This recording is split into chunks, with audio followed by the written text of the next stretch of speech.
Good afternoon. We're joined by members of the Vegas Golden Knights, Colorado Avalanche, Dallas Stars, and Vancouver Canucks. Speaking for the Canucks, Captain Bo Horvat. For the Stars, Jason Dickinson. For the Knights, Ryan Reeves. And from the Avalanche, Pierre-Edouard Bellemare and Nazem Kadri. We'll now take questions. Brendan Batchelor, Sportsnet, go ahead. First of all, this question's for Bo. Just your thoughts on the decision that the players have made today as a group, and just sort of take us inside the conversations you guys have had that have led to this point. Yeah, I think it was a really important decision, and I think it was the right decision to make.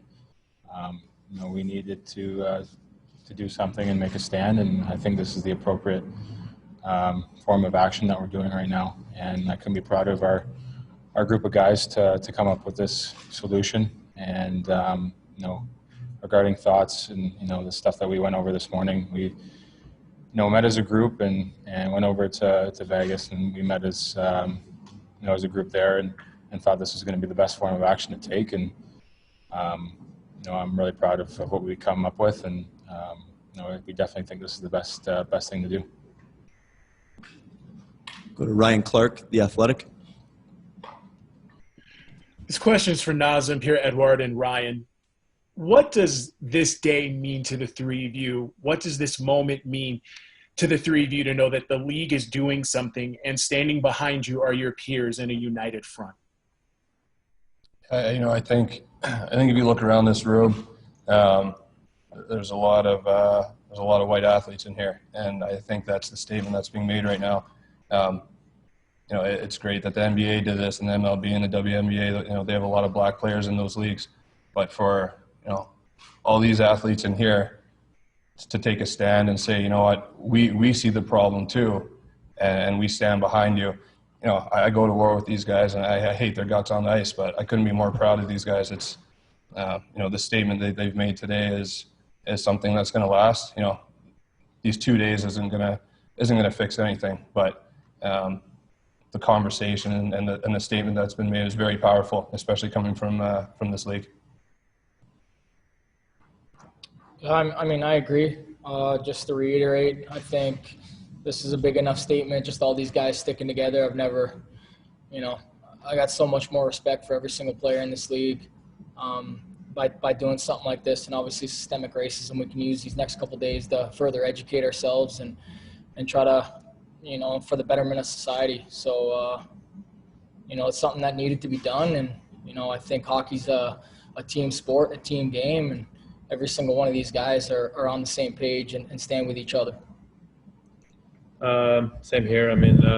It's not an easy subject. It's an awkward subject for a lot of people, and the fact that we're all here together right now, it's going to bring a lot of awareness, and going to be a lot of questions asked, and it's going to be able to help everybody educate themselves, educate the people to ask the question, and the fact that everybody is right here with us, standing up together, it's huge.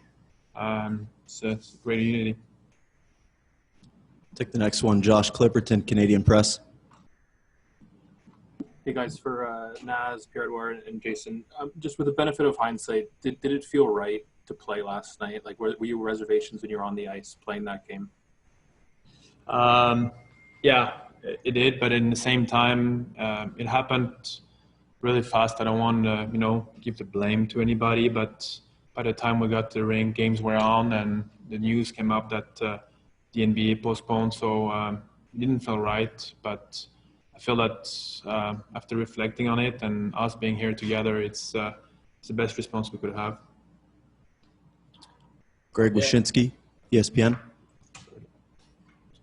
Thanks a lot. Hey, Ryan, Kevin Shattenkirk over on the Eastern side was talking about the influence that you had for a lot of these guys. What was your message about why it was important not to play?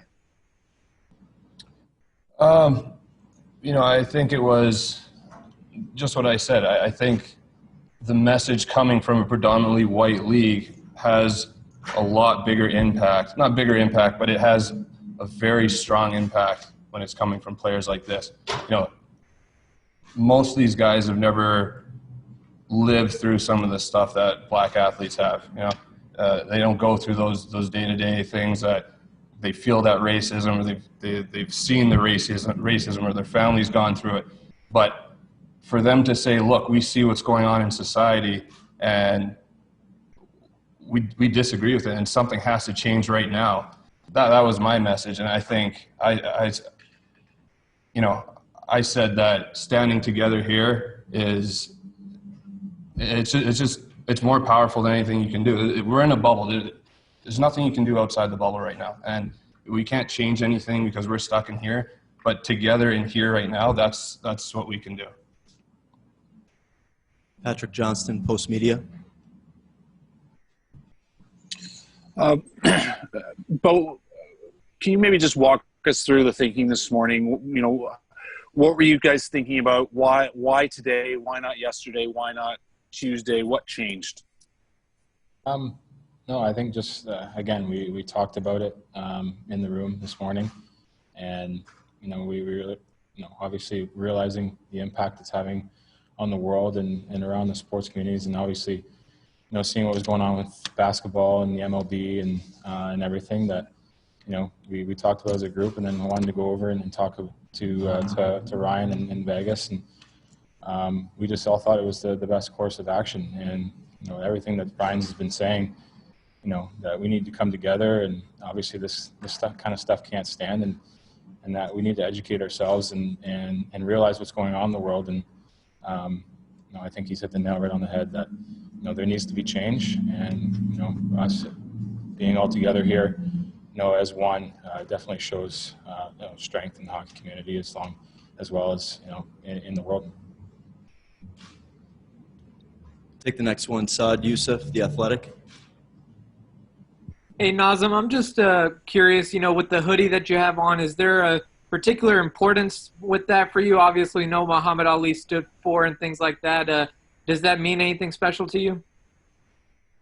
I mean, obviously, he's an icon, someone I looked up to. Probably my favorite athlete. I mean, I think, he was definitely a role model. And as leaders up here with the NHL, I think we have a unique opportunity to try to create sustainable change. And, that's what this is all about. It's not just one or two guys. It's, every single player being on the same page and sticking together. And, morally and ethically, this is the right thing to do.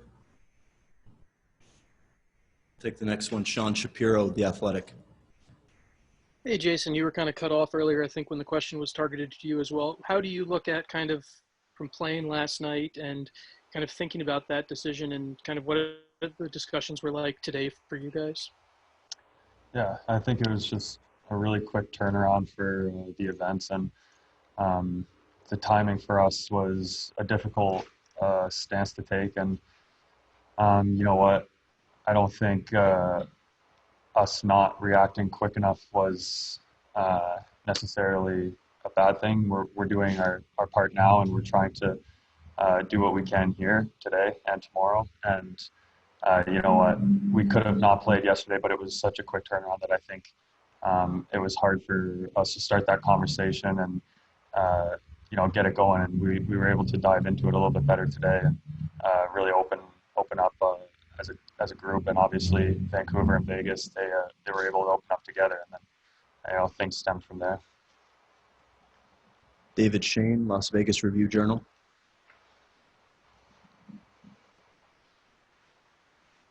Justin Emerson, Las Vegas Sun.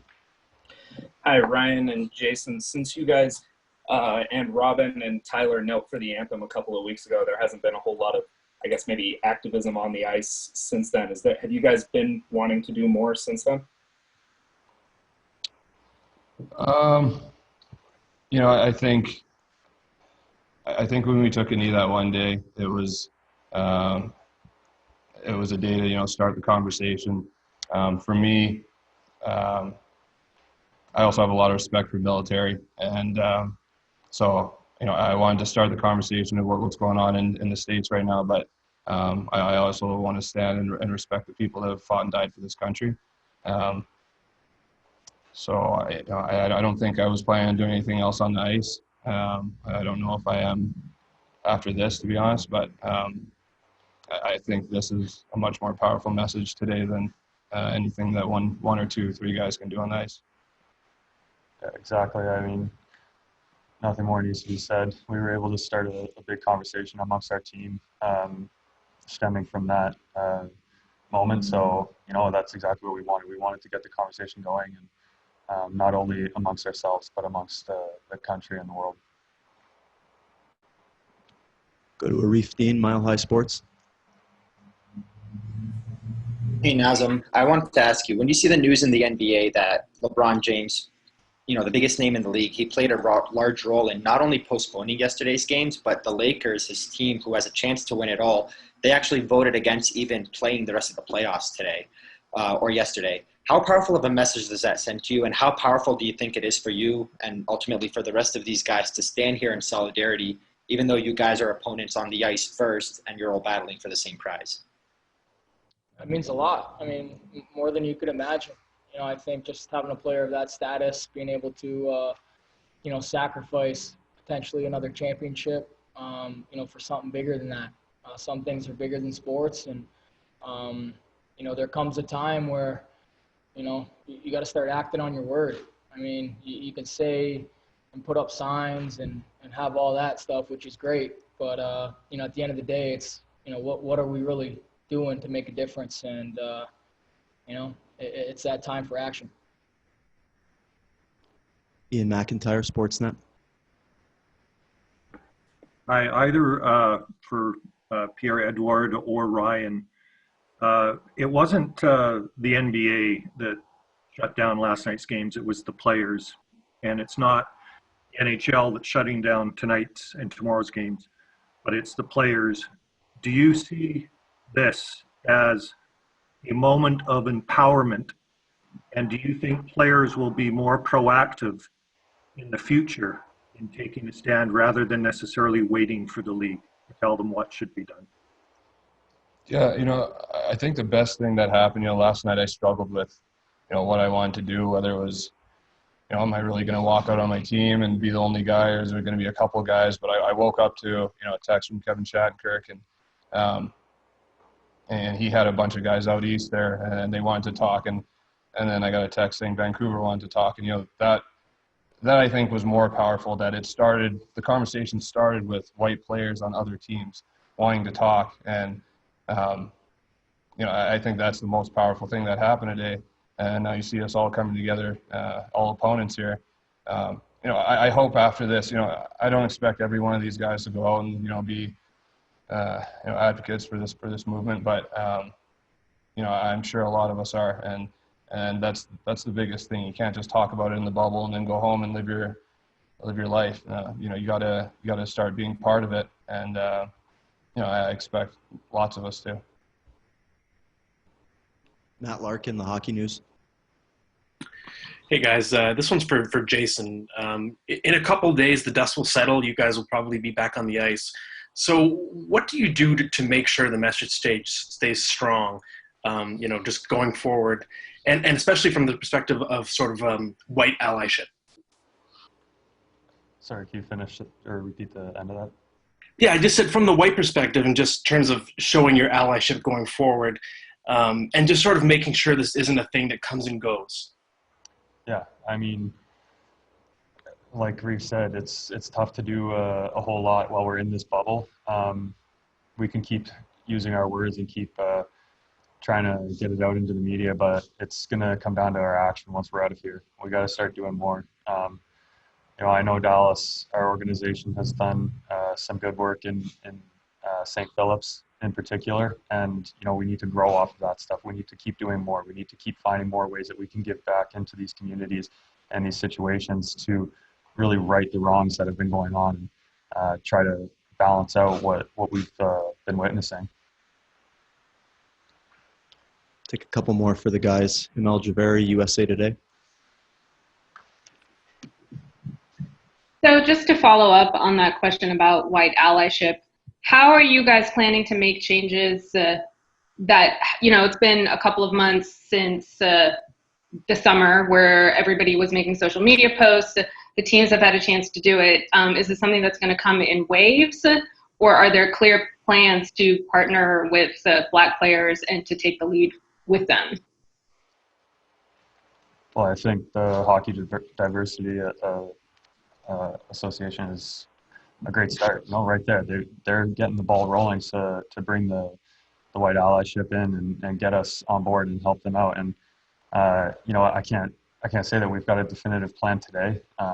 We're working on things, and this is why we need a couple days to talk things out and get organized and really hash out a plan, because we can talk all we want, but until we do something, it's all just words. Yeah, those 2 days are we know that they're not maybe going to change everything right now, but the main point is that we're all here and we are aware of what's going on, and it has to stop. And this is the message that we're sending to our organization, the NHL, that we want to work together to take a better step, a different step, and making sure that this never happen again. And it's the HDA has a plan, and it's up to us after the bubble and every player's the organization to make sure that we work together with our communities to make sure it's just get better and better. The reason why we're here right now is because there's nobody in this room happy about what is happening, and this is the key. We could change the 5 guys in front of the mic, it would be the same answers, and that's the key. Ben Goetz, Las Vegas Review-Journal. Hi, this question's for Nazem. I mean, we just heard that the HGA has a plan. Can you kind of tell us what you would like to do for the rest of the bubble and beyond, and what you would like to see from the NHL in the bubble and beyond? Yeah, I mean, just being a member of the HDA, I think we have certain initiatives and policies that we would like the NHL to act on.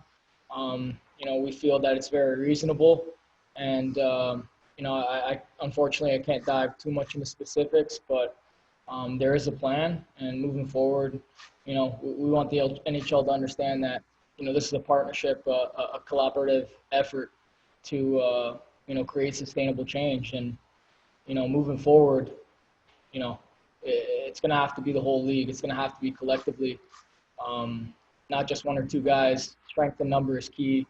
And, in order to make serious change, that's what's going to need to be happening.